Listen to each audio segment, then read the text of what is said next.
আজকে আমাদের রেসিপি পনির বাটার মশলা। তো পনির বাটার মশলা বানানোর জন্য আমরা প্রথমেই কিছু কাজু বাদাম নিয়ে নিয়েছি। 10 মিনিটের মতো এগুলো আমরা ভিজিয়ে রেখেছি। তার সাথে টমেটো কুচি আর কাঁচা লঙ্কা আর তার সাথে আদা রসুন পেস্ট। তো এগুলো আমরা প্রথমে মিক্সার গ্রাইন্ডারে নিয়ে নিচ্ছি, একটা ভালো স্মুথ পেস্ট বানিয়ে নিচ্ছি। তো প্রথমেই নিয়ে নিলাম টমেটো কুচি, কাঁচা লঙ্কা, গোটা কাঁচা লঙ্কা আর ভিজিয়ে রাখা কাজু বাদামগুলো। তার মধ্যে আমরা একে একে মশলাগুলো দিতে থাকবো। এর মধ্যে আমরা আরও অ্যাড করব জিরে গুঁড়ো আর ধনে গুঁড়ো। তার সাথে আমরা মশলার মধ্যে অ্যাড করব আদা রসুনের পেস্ট। তো প্রথমেই আমি ইউজ করছি রসুনের পেস্ট। তারপর আমি দিয়ে দিচ্ছি এর মধ্যে আদার পেস্ট। তো বন্ধুরা, এই পেস্টগুলো নিয়ে আমরা একটা ভালো রকম স্মুথ পেস্ট বানিয়ে নেব। তারপরে এই পেস্টটা একটা জায়গায়, এই যে দেখতেই পাচ্ছেন একটা স্মুথ পেস্ট আমরা রেডি করেছি। তো এটা একটা জায়গার মধ্যে আমরা ঢেলে রাখলাম, এটা আমাদের মশলার রেডি করার পর কাজে লাগবে।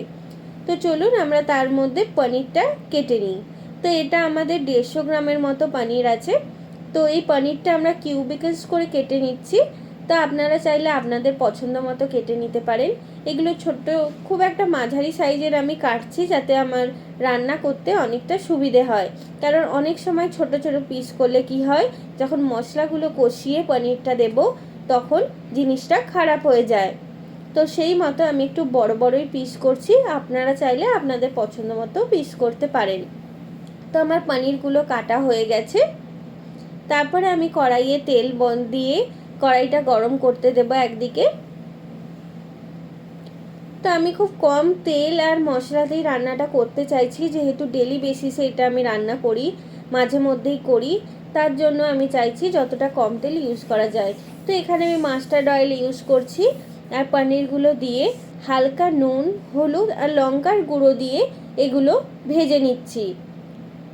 অনেকে পনিরটা কাঁচাও দিতে পছন্দ করে, মানে ভাজে না, কিন্তু আমার একটু ভাজাই ভালো লাগে, তাই আমি একটু নুন, হলুদ আর লঙ্কার গুঁড়ো দিয়ে ভেজে নিচ্ছি।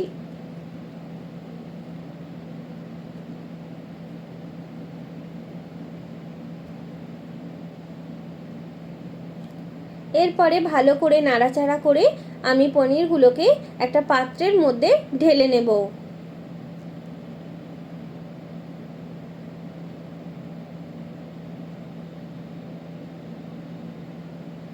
এরপরে এই যে দেখতে পাচ্ছেন একদম অল্প তেল আছে, এটাতেই আমার বাকি রান্না হয়ে যাবে। সামান্য একটু ব্যাটার আমি শুধুমাত্র অ্যাড করব।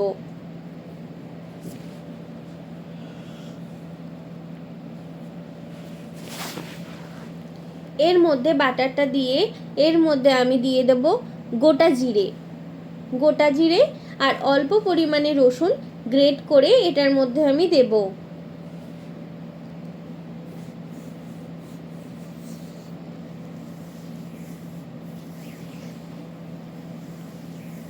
তার সাথে আমি দিয়ে দেব এখানে যে পেস্ট করে রাখা যে মশলাটা ছিল সেটা আমি অ্যাড করব। এটার মধ্যে হালকা নুন অ্যাড করেছি। আর আমি গোটা গরম মশলাটা প্রথমে অ্যাড করতে ভুলে গেছিলাম, তো ওটা পরে আমি অ্যাড করে দিয়েছি। আর তার সাথে যে আমি পেস্ট বানিয়ে রেখেছিলাম ওই পেস্টটাও আমি এই কড়াইয়ের মধ্যে দিয়ে দিলাম।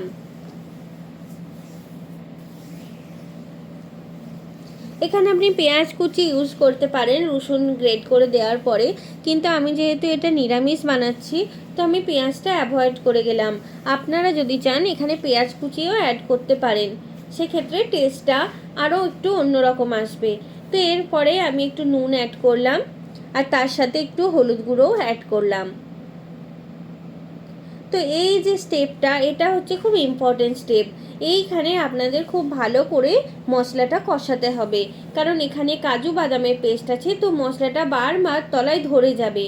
তো আমি কালারের জন্য একটু কাশ্মীরি রেড চিলি মির্চ আর লবণ অ্যাড করেছি, কারণ আমরা বেশি ঝাল খাই না, অলরেডি 2টো লঙ্কা এর মধ্যে গেছে।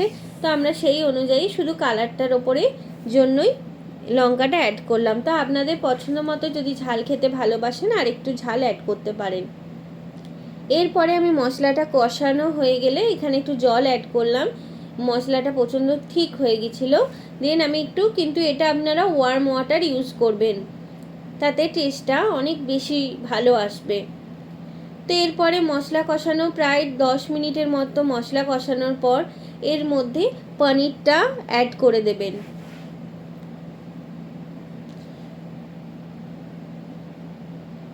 এবার পনিরটা আপনারা ভালো করে যখন মিক্স করবেন সাবধানে করবেন, কারণ পনিরটা যদি ভেঙে যায় তখন কিন্তু সেই সুন্দর দেখতে আর থাকবে না। তারপরে আমি এখানে একে একে আবার বাকি মশলা অ্যাড করব। তো প্রথমেই আমি কাসুরি মেথিটা অ্যাড করলাম, দেন আমি এখানে অল্প একদম গরম মশলা অ্যাড করব, একদম অল্প পরিমাণ গরম মশলা।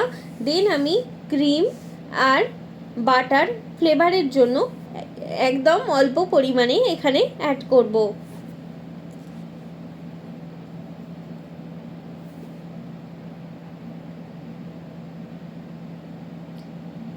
বাটারটা অ্যাড করার পরে কাজ মোটামুটি একদম শেষ, আর কোনোই কাজ নেই। তো এরপরে জাস্ট ভালো করে নাড়াচাড়া করে 2 মিনিট কুক করলেই আপনাদের রেডি পনির বাটার মশলা, একদম ঘরোয়া স্টাইলে। বাড়িতে বানানো পনির বাটার মশলা খাওয়ার স্বাদই আলাদা। আপনারা রেস্টুরেন্টে বারবার যাবেন, খাবেন এই জিনিসগুলোই, তো তার থেকে ভালো যে আপনারা বাড়িতেই একদম কম উপকরণ দিয়েই সহজভাবে বানিয়ে ফেলুন পনির বাটার মশলা। এরপরে এটা আপনারা ডিনারে রুটির সাথে খুব সুন্দর মতো পরিবেশন করতে পারেন পনির বাটার মশলা। তো আজকে আমাদের পনির বাটার মশলা একদম রেডি হয়ে গেছে। আপনাদের যদি এই ভিডিওটি ভালো লাগে তাহলে অবশ্যই একটা লাইক দিয়ে আমার চ্যানেলটিকে সাবস্ক্রাইব করবেন। আর যদি আপনাদের এই ধরনের রান্না ভালো লাগে, কী ধরনের রান্না আপনারা দেখতে চান সেটাও কমেন্টে লিখবেন।